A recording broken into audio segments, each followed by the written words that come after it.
What is going on, everybody? I am back today to talk about one of the newest comedy films released in theaters as of late, and that is the reboot or reimagining of The Naked Gun. And I will be completely honest, the original Naked Gun movie means quite a bit to me. It was a connection that I had with my late grandfather.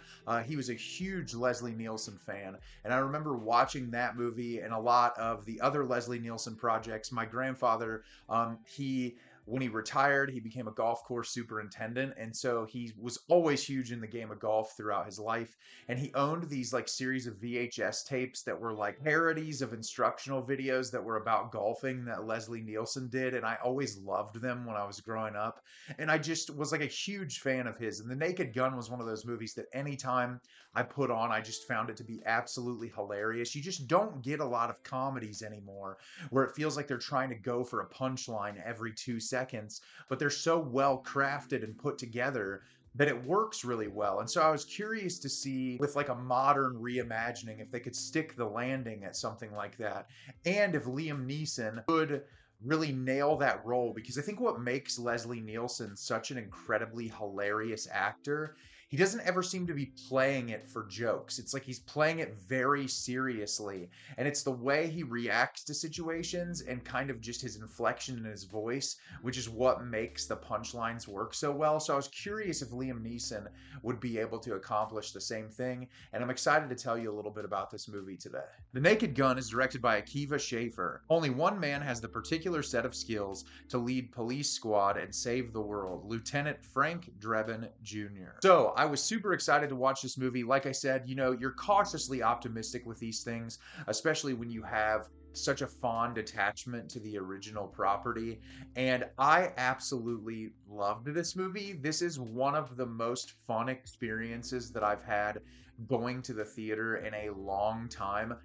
Even though this movie's been out a little over a week, the theater that I was in was incredibly packed, and just being in a theater again with people being so responsive to a comedy where like it's genuinely funny, very well executed, and the jokes are very witty and well put together, and everyone was appreciating it. It was just, I had no issues with this. I just thought that it was such a wonderful, enjoyable experience, and I'm really excited to tell you about the movie today. So very simply, we're jumped into this world with Lieutenant Frank Drebin Jr., who is the son of the original Frank Drebin, played by Leslie Nielsen, who his son is now played by Liam Neeson. And we're introduced to police squad and all of the different various characters that are working there. And early on in the movie, there is a car accident, and Drebin is sent out to investigate this car accident where it has flipped over. And at first, they just kind of chalk it up to a regular accident and to a suicide. But obviously, as the movie progresses, there's more to the case. And Beth Davenport, played by Pamela Anderson, shows up,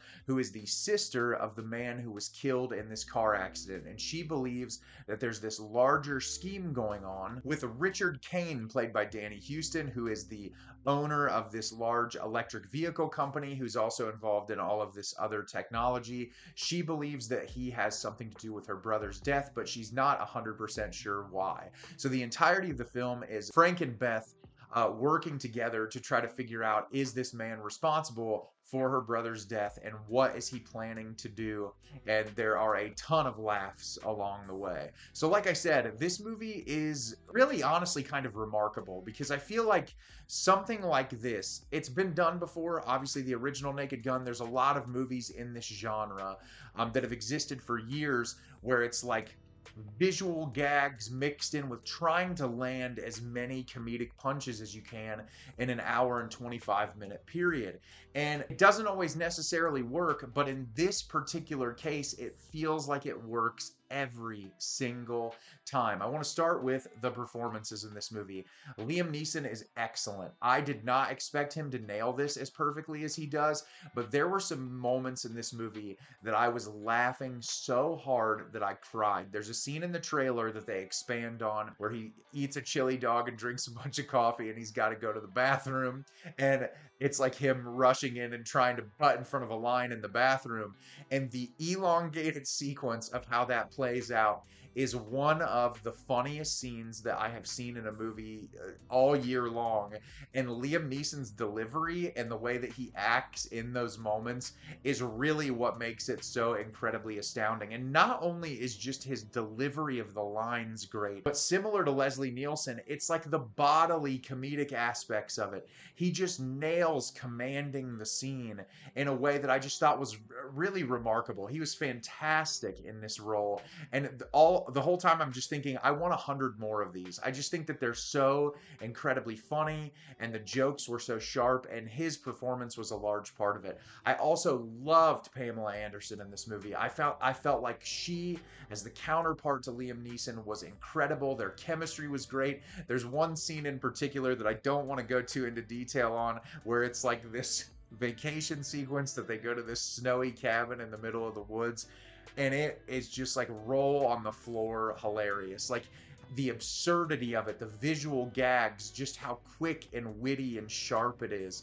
It just works so brilliantly, and I think their chemistry is a large part of that. I thought Danny Huston was excellent as the villain. He has some truly hilarious scenes in this movie. CCH Pounder, who plays the chief in the movie, is incredible as well. She's got some scenes in this movie with her husband that are like, I was just losing my mind at how great the gags were in there. And I could go through the whole cast of characters. There's some really kind of cute cameos throughout the movie as well. They don't overdo the cameos, but I feel like the ones that they use work really well. And I think because all of the performances are so excellent, it's what works really well. The visuals in this film, the way that this is shot and how visual gags are revealed, is one of the best parts of the movie. I feel like this is one of those films that you could watch over and over again and pick up on something that you missed the first time because of how rapid fire the humor was in this. There were so many moments where I was like, oh, there's a little thing. Even like towards the end of the movie, they go to this like UFC match, and like even the sponsorships that they include, there's so many great little teeny tiny gags here. And obviously, you know, it's an overblown comedy. Most of it is just getting you to laugh, but there's also some interesting like jabs at certain people. Obviously, the lead villain in this could be very much paralleled to an Elon Musk type, and I feel like the way they kind of shoot at like his values of wishing things were back to the way they used to, and some of the absurdist lines that they use there. There's some social commentary. It doesn't really dive too deep into it, but I think the way that it does kind of play around with those concepts was a lot of fun. I really appreciated the incorporation of it, and I just thought it was great. But the visual gags and the cinematography in this movie really work well. There's some just truly ridiculous scenes in this that you just have to experience. I also loved the use of music in this. There's some really great needle drops in this with some popular songs that I think complement the movie very, very well. And just what makes this so enjoyable is the same type of reason that the original Naked Gun was so enjoyable, which is taking this concept that everyone is familiar with, which is like the detective story where you have this person who works for the police department who's doing this investigation, but just taking all of the little elements of it and blowing it up to 1,000 and making it the most ridiculous, over the top, insane experience that you can have as a viewer. And there's just so many. I wish I could go into detail of each and every gag in this movie, because there's so many that since I've watched this, I keep coming back to them because they were so well done. Like, I really could not get over the incredible attention to detail in so many moments in this movie. It is one of the most fun experiences that I've had going to the theater all year long, and I think if you get the opportunity to see it, please go watch it immediately because it is an absolute blast. So have you seen The Naked Gun? Did you love it? Did you hate it? Leave me a comment down below and let me know what you thought. I thought this movie was incredible. I had a blast with it, and I'm already excited to watch it again. As always, if you can like the video and subscribe to the channel, helps me out a lot and lets me know the type of content you're looking for. I'm always putting out new material and look forward to getting more out for you in the near future. And as always, everyone, thank you so much for watching, and have a great rest of your day.